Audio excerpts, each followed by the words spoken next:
Hi, folks. Steve Urban here, founder and CEO at Riderflex. We hope you enjoy today's podcast.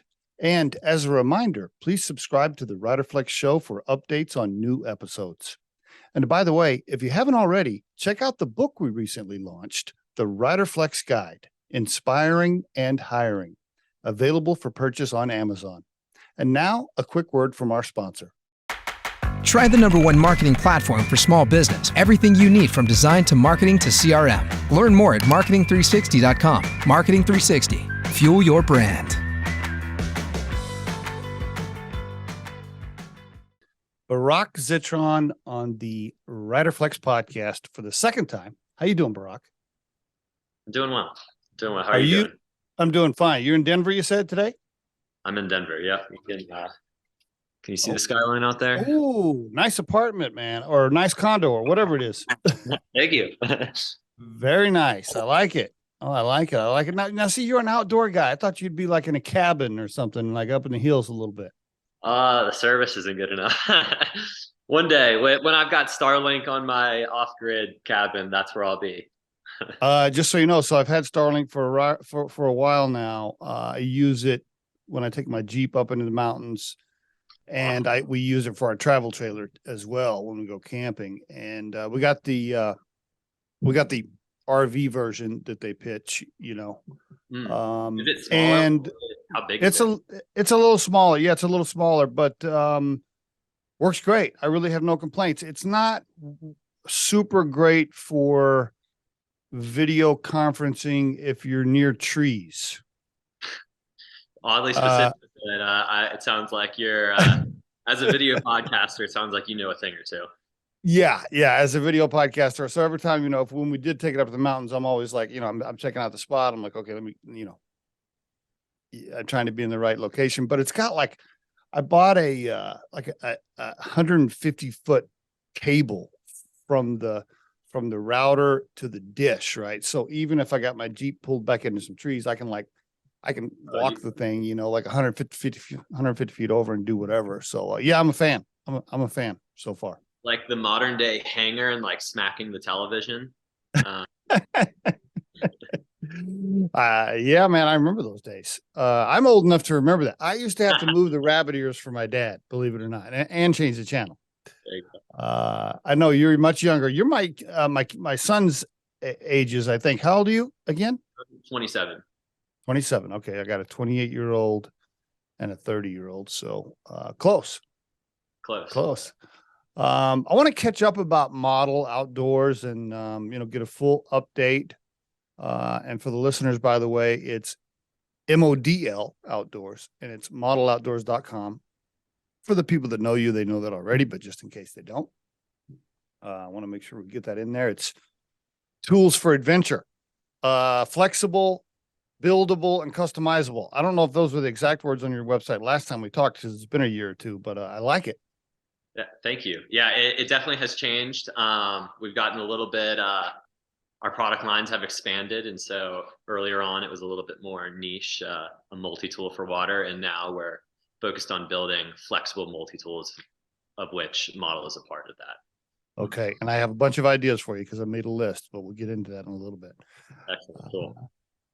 Tell the listeners about you. I want to learn more about you personally this time. Give me some mom, dad, siblings, where you grew up stuff. Give us some history if you don't mind. Yeah. Grew up in Atlanta, Georgia. I'm the oldest of 3 siblings, 2 younger sisters, both of whom live out here now. One actually just graduated from CU Boulder. The other is over in Rhino in Denver. Okay. So we're all out here. Parents are still back in Atlanta. Dad is an estate planning attorney, and mom focused on raising 3 awesome kids. And I learned a lot from them over the years, and still do. I feel like every time I go home, it's it's almost a different relationship we have with your parents when you get to this age. Especially when you also don't see them every day. Kind of feels like more has changed every time you do see them, and it feels a little bit more peer-to-peer as opposed to generation child looking up. So No doubt about it. Does your dad have his own practice? Did he work for a big firm, or? Yeah, he's got his own practice. Yeah. Is that where some of the entrepreneurial bug came from for you, you think, watching him do his own thing, or no? Um, I think part of it, I think he was pretty instrumental in helping show me that entrepreneurship is a path just in the first place. Okay. A lot of parents don't kind of advertise that as something, but my dad, he works with um, really unique estate planning cases, usually high net worth individuals. And so he works with a lot of people who, I mean, you really can't work an hourly job, building the type of wealth that they've built. So his big thing for me was always leverage. You want to be able to press a button and then a cascade of things happens, as opposed to being the person carrying out those things. And so you can leverage yourself, you can scale, and then you're not selling time. And so, I like that.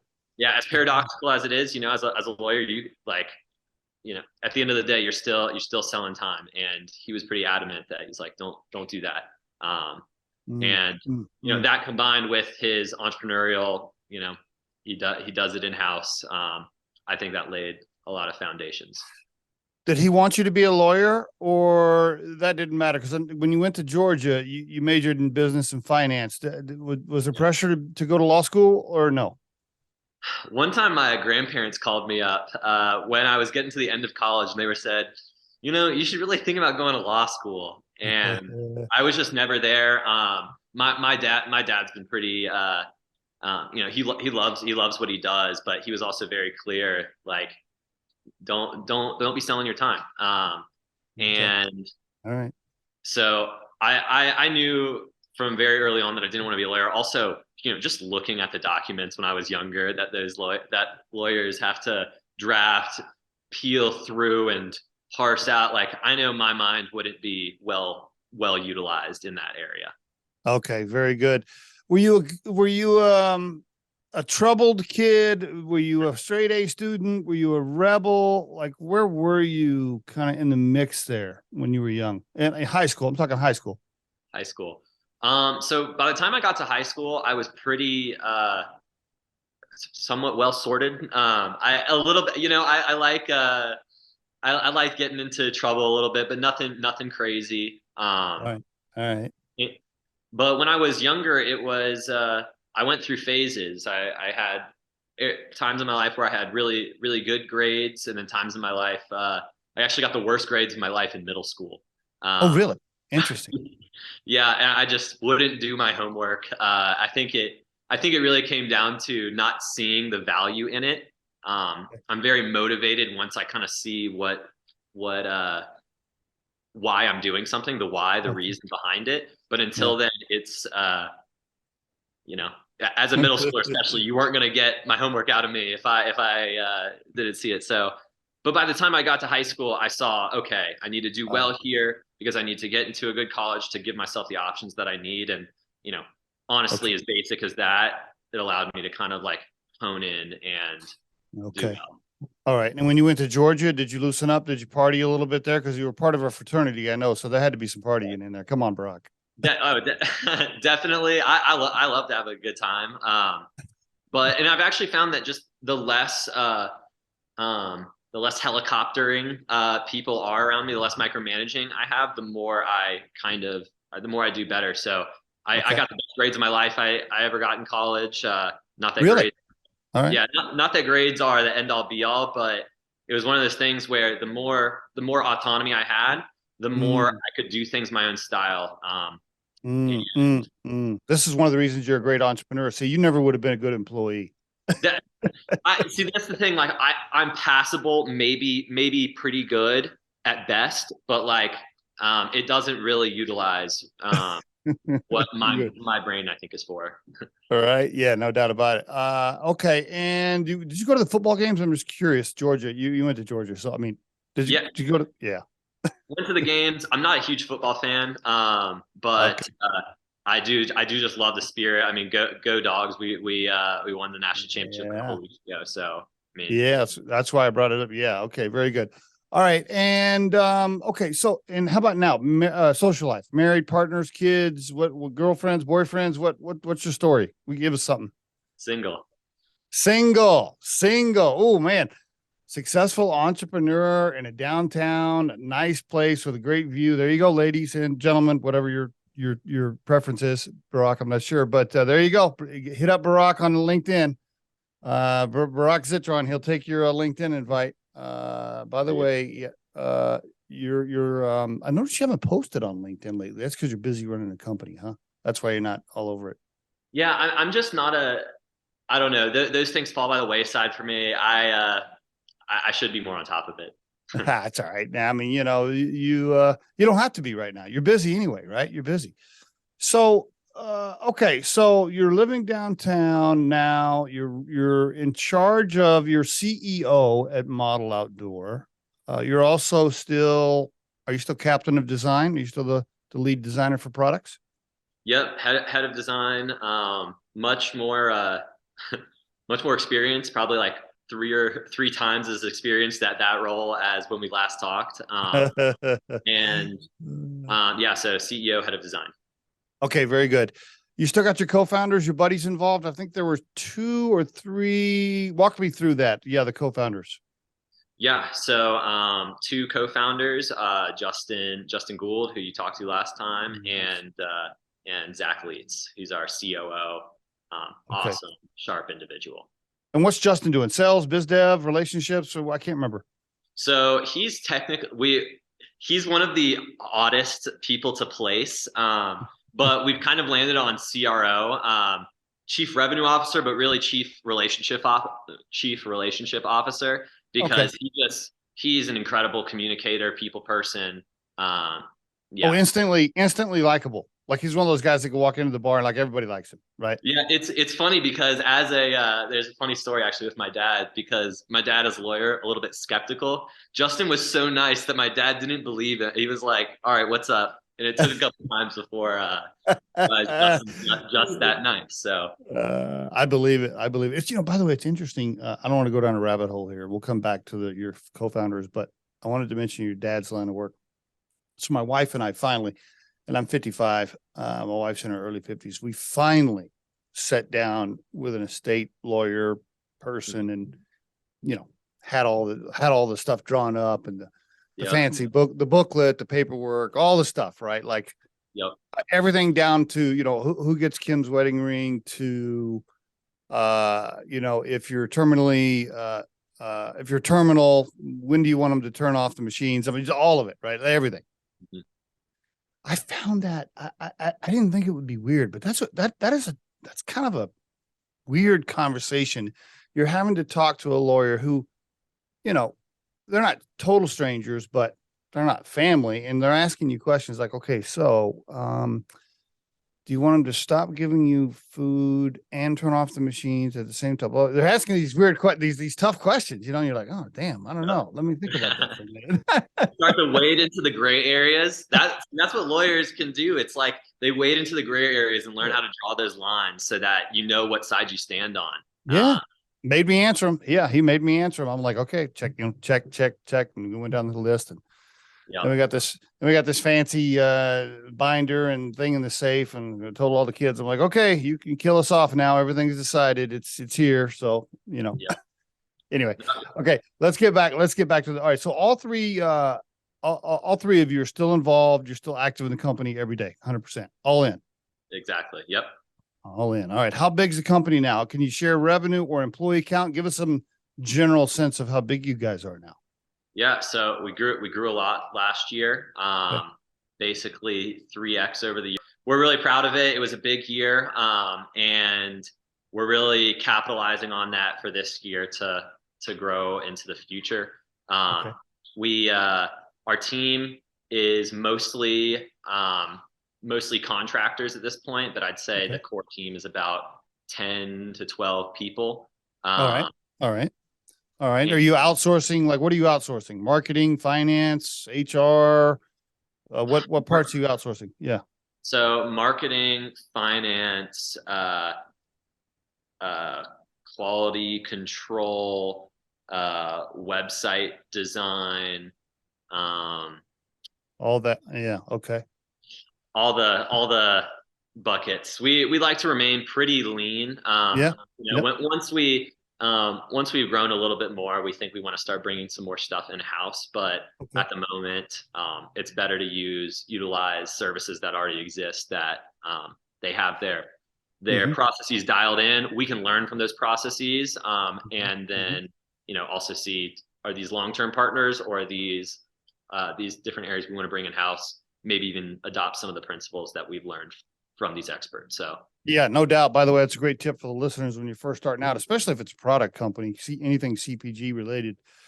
Yeah, I would do the same thing. I'd outsource some functional things as much as possible, because you can turn that dial up and down depending on how the business is going, rather than very hiring a easy, bunch yeah. of, and yeah, very, very handy. And, then eventually, you look at it and you go, wow, we could hire a marketing person for 70 grand a year and a marketing associate for 70 grand a year. And that's going to save us XYZ versus the agency or whatever, once you can do the math as you get growing.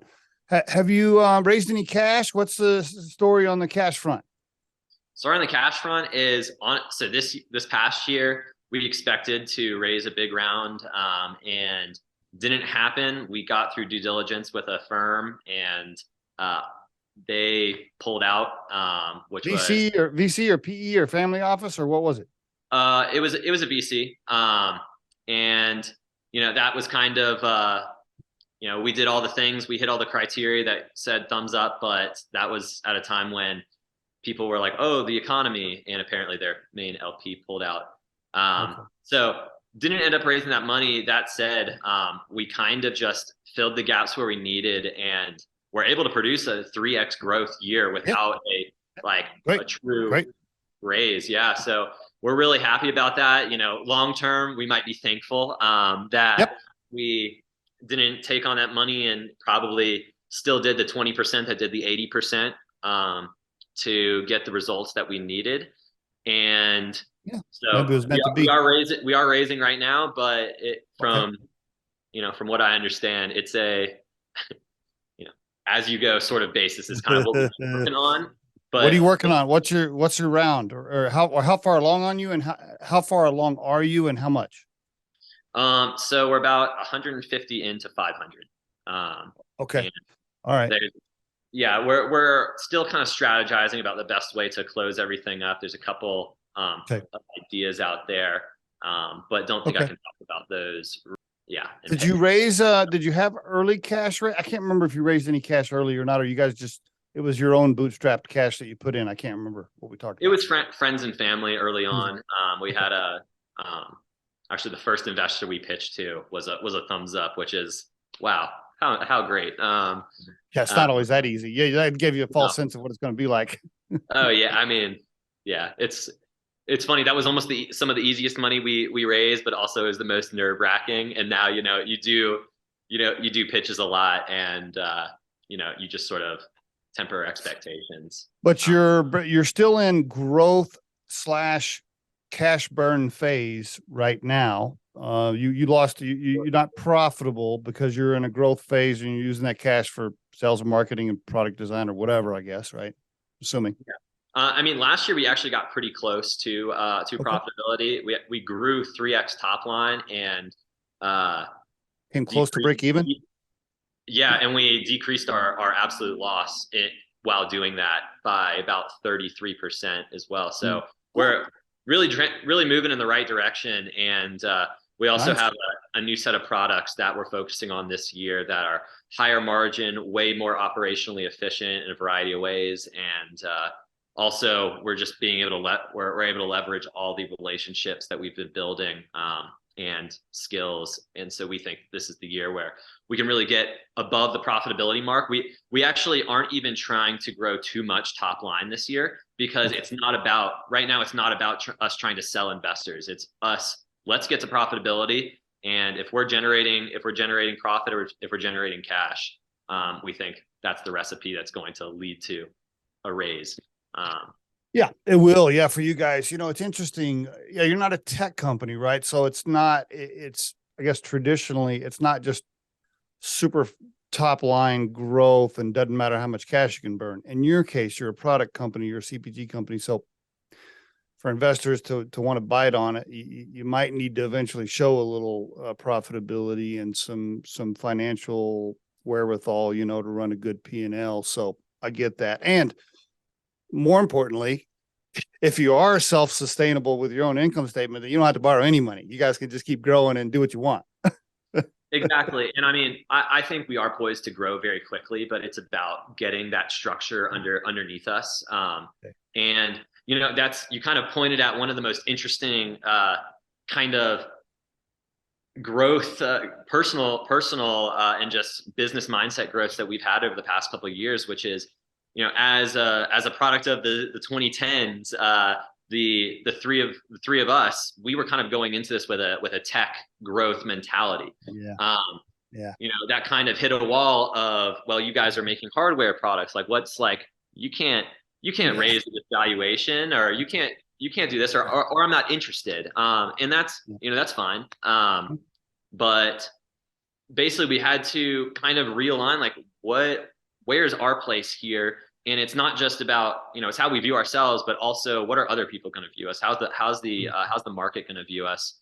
And ultimately consumer products it's harder to raise money. It's harder to raise money on a high valuation, which means that chasing that growth for later profitability, you're essentially betting on some level on your ability to raise more money to make it happen. Right. You get those numbers. And, at some point you have to feel confident, or, we had to decide, that can't be our strategy.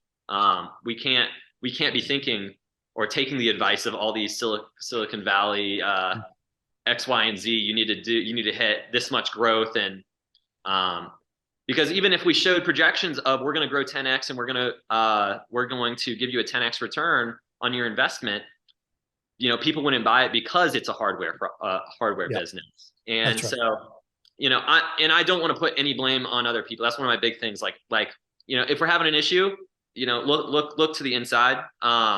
But these are just things we have to recognize and then change internally the best way to present it. So, yep. I like what you're doing. I mean, I know that, people your age generally, they've all seen the Facebook movie and all these, they read the tech news about how, I had an idea and we were in business for 1 year, and then some VC firm in California gave us $1 billion, and now we're all millionaires. I mean, the reality is that is a very, very, very tiny ass percentage of people walking around on planet Earth that happens to. And you're in a product company. There is absolutely nothing wrong with building a product company on your own over the next 5 or 10 years that ends up being a multi-million-dollar or even higher, hundreds of millions of dollars in revenue that you still own 51% of, and you aren't accountable to anybody because you've never taken on any cash. I mean, there's nothing wrong with that, bro. Believe me. In fact, when you're 40, if you haven't had to take on any cash and you have this big product business and you guys don't have to answer to any investors, trust me, you're going to love it if you can do that. Yeah. and honestly, like, we do think that there's huge growth potential in model, especially with the new products that we're creating in the business that we're setting up. But ultimately, like, trying again and again to get people to believe that, it's like, we'll continue to try. In the meantime, we're running a business over here. Yeah. In the meantime, we're gonna do what's best for us to get the business, all the expenses paid, to get us paid, and set up a really exponential foundation. So that's really what we're focused on. That's great. Let's talk about the products, man. Yeah. And I want to just, for the listeners again, I want to make sure we're directing them to the URL a few times: MODL Outdoors, MODLOutdoors.com. Talk to me about the products, that you have now, your staple products, if you will, and whatever you can share about what you're about to release. Go for it. Yeah. So MODL was founded on a multi-tool for water. I kind of said that right at the beginning of this. And the original idea was, we have bottles, bladders, filters, none of them work together. What if there was a one-stop solution for water on any adventure? and we created Model, our version of a flexible multi-tool for water. But in creating this thing, basically I was asking myself the question of, what does a flexible multi-tool look like? I mean, this is some permutation of a flexible multi-tool, but what would a flexible multi-tool be like? It wouldn't have a knife in it. It wouldn't have these screwdrivers like you think of a Leatherman. What would it be? And for a long time, we looked at this as a loop on a bottle, and we designed this loop so that it's detachable and you can strap this straight to a bag, straight to a bike, both ends. And that's why we designed these handles. But we realized that right under our noses, we were actually developing the basis of the flexible multi-tool. And so with the addition of this stud right here that you can see, we were actually able to turn these loops into flexible carabiners, simple gear ties. And what's really cool about them is, first of all, they're simple, which simple is really hard in design to do well. And what's really cool about this is we really view this as the basic Lego block of a future ecosystem. And the idea is that, first of all, these are modular, so you can connect them end to end to make it as long as you want. You can kind of see right here, we have just like a yin yang stud, kind of like a gibbet in a crock, for instance. But these things are going to be functional in addition to just stylish. So you have a product here which is based on true functionality, but it's also got a fun aspect to it. It has a bit of a personality, or you can imbue your personality with it. And like I said, can you do? And by doing that, by like colors, or can you add stuff to it? Can you add like funky little buttons to it or whatever? What can you put on it to make it yours? Yeah. So, I mean, on a function point of view, you can have hooks, you can have different links like this. You can have magnets. We've got some cool designs, but basically there's going to be a lot of functionality that can plug into this system that people are going to be able to customize and create their own ideal tool. But in the future, we're also going to do some really cool things where we're, I can't get into too many details, but basically open this up so that people can design their own things and buy and sell them to each other. Oh, now there you go. Now you got my attention as an investor even. Okay. Yeah. All right. Oh, wow. All right. Almost like a white label type of deal where you're white labeling and people can do whatever they want. Okay. Interesting. Yeah, so, we create the foundation, we create the canvas, and then where people can build on top of it, like Legos, but functional. I like that idea. Okay. Wow. All right. So I can buy them in bulk. Or I can go online and say, hey, I want 1,000 of them. By the way, make 500 pink and make 500 purple, and put these buttons on them, and put Riderflex for our recruiting firm. Put Riderflex button in there, whatever. I don't know. Exactly. Yeah. Oh, now you okay. Yeah, and so just to illustrate how exciting these studs could get is, for a long time I said I thought this was a loop on a bottle. We realized that this bottle is actually a stud on this loop. So it's like, what items about this size or smaller could be integrated into the system? Lanterns, bottles, you name it. There's a lot. All kinds of stuff. By the way, when I'm hiking or I'm on my ATV in the mountains, I'm always trying to attach stuff to myself. Yeah. Everywhere. And it's interesting. So I have a utility belt, right? That I take camping with me. And on my utility belt, I usually have like my knife or a compass or whatever. And I'm always trying to figure out how I can hook extra stuff on it. I mean, like whether it's a little flashlight or whether it's a GPS, I have like an emergency beacon GPS thing or whatever. Okay. All right. I like this. I like that. Now you call it the multi-tool. Is that what it's called? Multi-tool? It's called the infinity tool. And we kind of do that because we really want people to use their imagination with it. It also makes a little infinity right here, which is fun. And you do sell some studs already. You got some studs on the website. I see, but they're not personalized yet.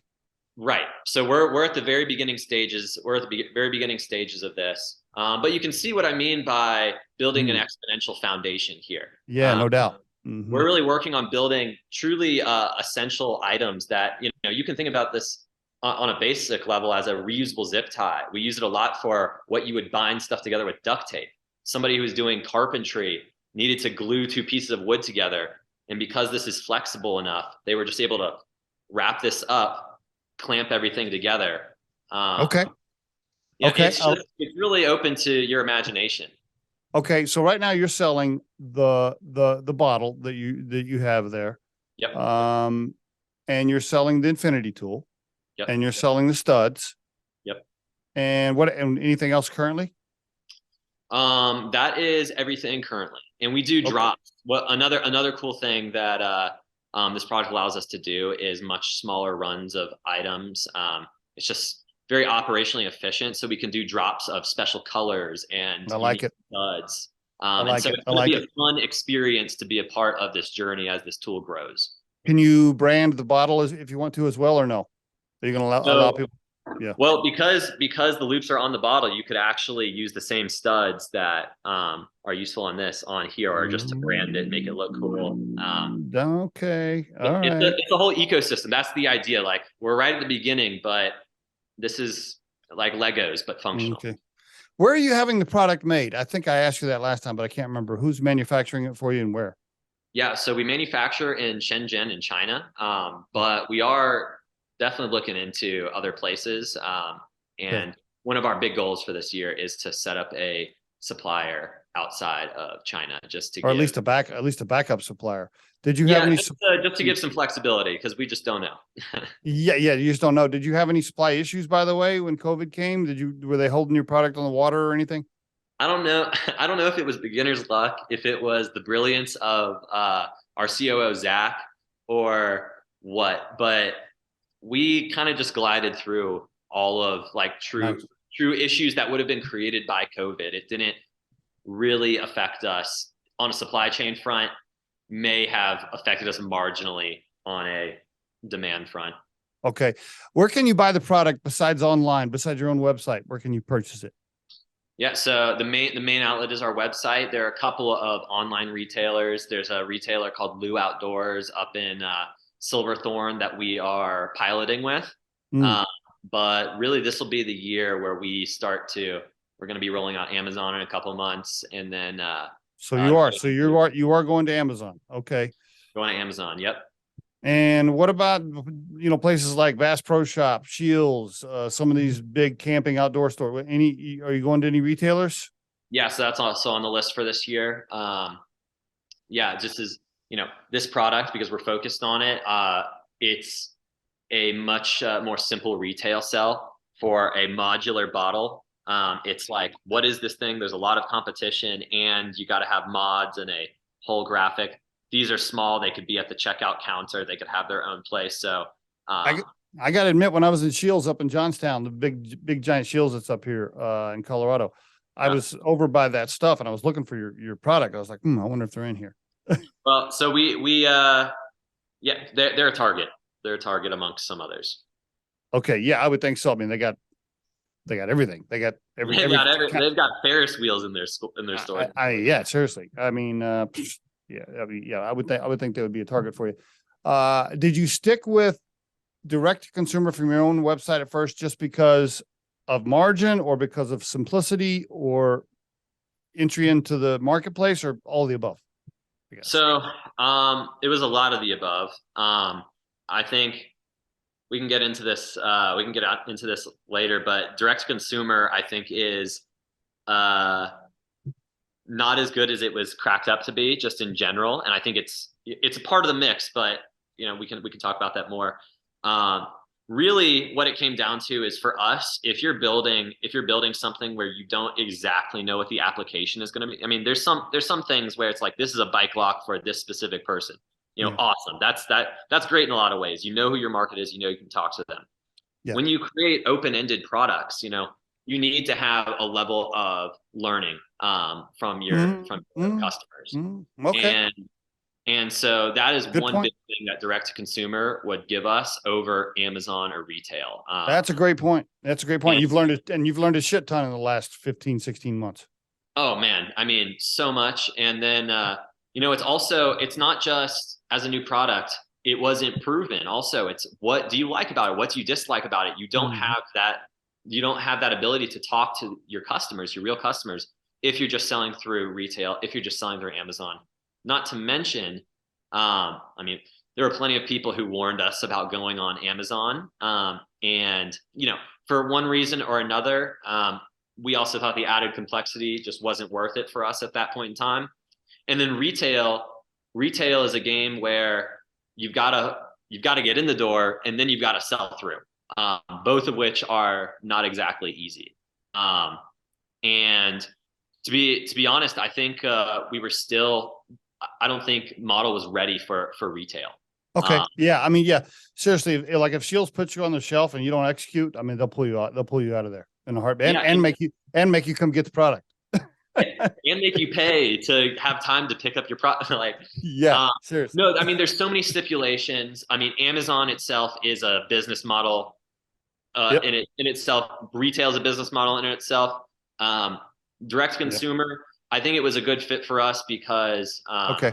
because we got to learn a lot from our product, got to Yep. interface I with our like that. customers, Mhm. and got to control the experience, and just it gave us a learning ground. And now, Yeah. now we're making our foray into those other channels. Yeah. I like it. I mean, I think that was a good strategy. I will tell you as a consumer, now if I see something like, let's say I'm on YouTube. So here's a habit I have, right? I'm on the treadmill in the morning and I'm a huge, like we talked about, I'm a huge Jeep/trail hiking Colorado mountain guy, right? So I got a bunch of YouTubers that I follow that are camping guys and stuff, right? Like I follow all these channels. So when I'm on my treadmill in the morning, I'm always watching them. And if I see something cool, if I see they have a product that I want or whatever, I'll make a note of it, while I'm on the treadmill, and then I'll try to find it on Amazon. And if I cannot find it on Amazon, I'm like, all right. Right. Yeah. Now I got to go to another website and create a thing. And I don't want to do that, but I understand. I think you had a good strategy to learn early on. So, Yeah, it's definitely, I mean, Amazon is something you want to do very, very deliberately, but if you're not on there, you are missing out on sales. There's no doubt about it. Yes.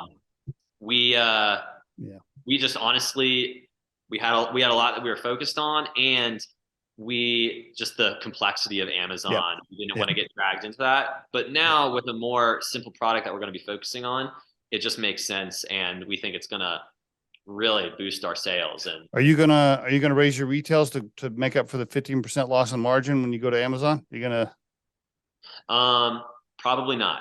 I think that's another good thing about this. We've got good margin, and it's yet to be truly optimized, but it's still at Keystone as it is. Can you get better margins from your Chinese supplier when you start ordering in more bulk? I'm sure you can. Yes, marginally, at least for the quantities we're going to be ordering in the near future. I haven't priced out what. Yeah. Are you shipping? Who's doing distribution for you? You guys just doing it yourself in a little warehouse somewhere in Denver? So right now we work with a 3PL called ShipBob, and they've been really good for automating our fulfillment. That said, this year we are looking to start testing out different either partners or potentially even bringing fulfillment in-house. Specifically, once again, around this, because it's so simple, we don't need a huge system of, first of all, I mean, this inventory takes up so much more space, not to mention it's more complex. The orders are more complex. These are lengths and colors. Gotcha. And so we might actually do a thing where we've got a dual setup where these are shipped out of one facility that is tailor-made for these things. And then, can you talk about any other products that you're the designer? Can you talk about anything else you got going? Anything else in the mix here that's coming, or give us a little hint on anything? What I'm going to say is that the Infinity tool is going to get infinitely more useful this year, and we're going to be tiptoeing into having a community that can create for this thing. And okay. But your website says tools for adventure. When I read tools for adventure, I'm like, okay, well, I'm ready. Oh, well, show me what tools you have, because I go on adventures all the time. Yep. Is there any other adventure tools? Any other, like, things I'm going to want to have for my solo journeys to the mountains? Not this year. Not that aren't under wraps. Not that okay. All right. I have some things I want you to make for me, though, when you do decide to design some things. Okay. I'm always looking for interesting things that will help me in the mountain, because I do a lot of adventure type stuff solo, right? And so I'm always looking for things to make it more enjoyable and easier to go. Can you do this? Can you make your can you give me some sort of heating element to drop into your bottle, so that when the shower goes over my head, it's not cold as hell and I'm freezing myself when I'm up in there? Because even in the summertime, when you're at 9,000 feet, the water gets cold at night. Yeah, very possible. It's an idea in the works. Heating is very energy intensive, and so it probably doesn't make sense to be battery powered. Is pretty much what we've come down to at this point. So you've talked about it. I'm not the first one to bring this up, obviously. Yeah, I mean, how cool would this thing be if you could press a button and it would heat your water? Love it. That would be sweet. And also, it's like not only just shower, but also, if you're camping, if you've ever slept with a hot Nalgene before, this thing is 10 times better because it's soft. If it were to automatically heat itself every 30 minutes or whatever, that would be Barak. Barak, do it. Make it. Design it, Barak. Come on. I need that. I will do my best. But yeah, that would be, I would buy one right away. Interesting. Okay. Are you going to get into any other kind of camping stuff? Any other type of gear at all? Like, I don't know, tents or backpacks or any, I know that's a heavily, very competitive market, but are you going to get into anything else like that at all? I wouldn't close the door on it down the line. Once again, the idea is that we're creating Legos for adventure. That's really the core theme here. And so whether or not in the future, this plugs into a tent and, makes that worthwhile, or all of our gear is going to work together, and we're really going to focus on our niche of flexible products and ecosystem of flexible tools. So that's kind of our guiding light. And yeah. Okay. You know what I wish I had? This is what I really wish I had. This is probably not your area, but you're an outdoor adventure guy, so you can probably relate. So many of the forest roads, they're getting more and more closed off to where they're either the rangers are either locking them or whatever. And you can't drive your Jeep down as many as you used to be able to. So you got to park, and sometimes you got to walk or whatever. And man, I really want to go camping in some of those areas, but lugging my gear, 3 miles in at the age of 55 is not something I relish, right? I'm like, okay.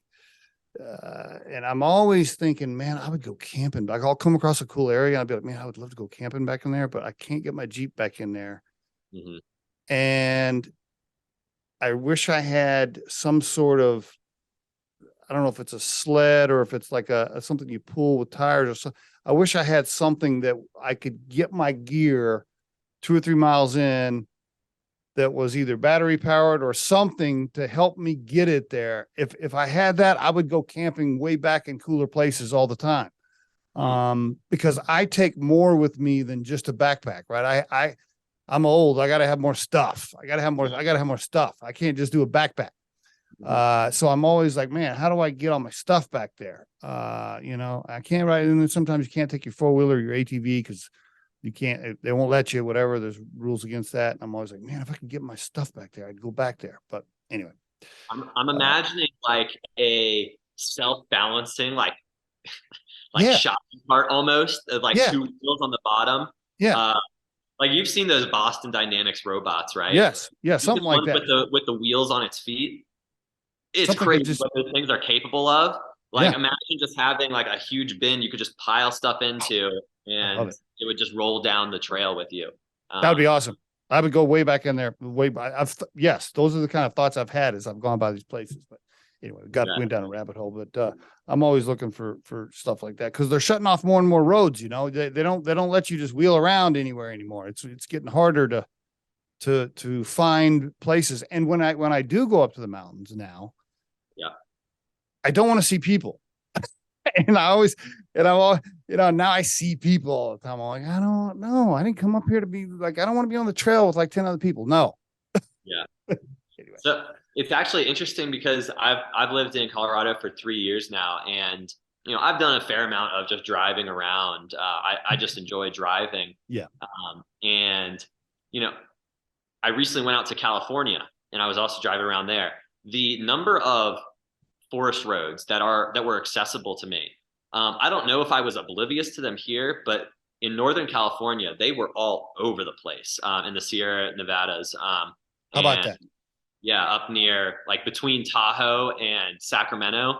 Oh my God, some of the most beautiful forests in little, like, nowhere towns. I'm talking like 3 buildings in the, like, way down a dirt road.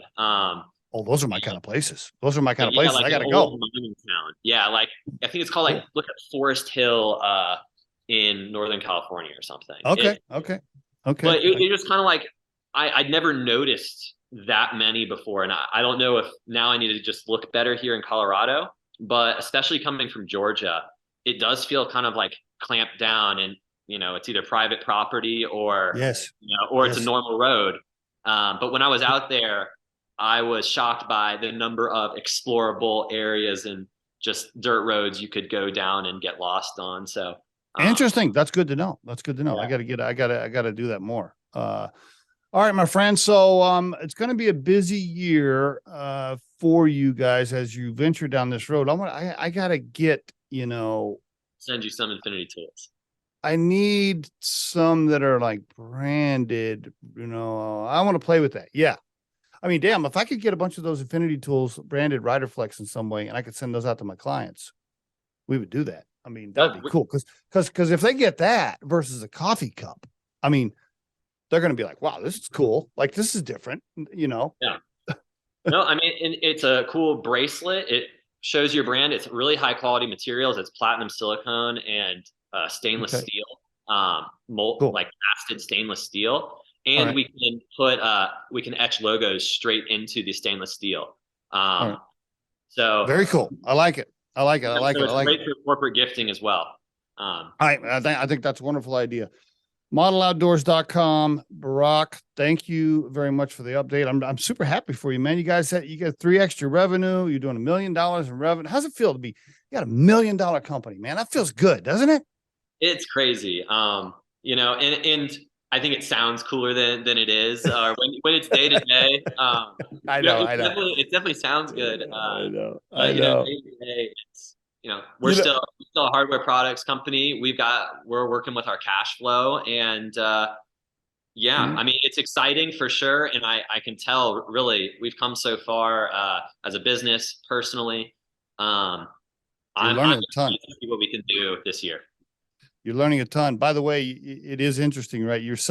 How long did you celebrate the $1 million? Like, you didn't celebrate it very long, right? I know you didn't, because Scott and I, my co-founder, we got about 30 people involved now. We did $2.5 million, a little over $2.5 million in revenue. That was like a 70% increase over the year before.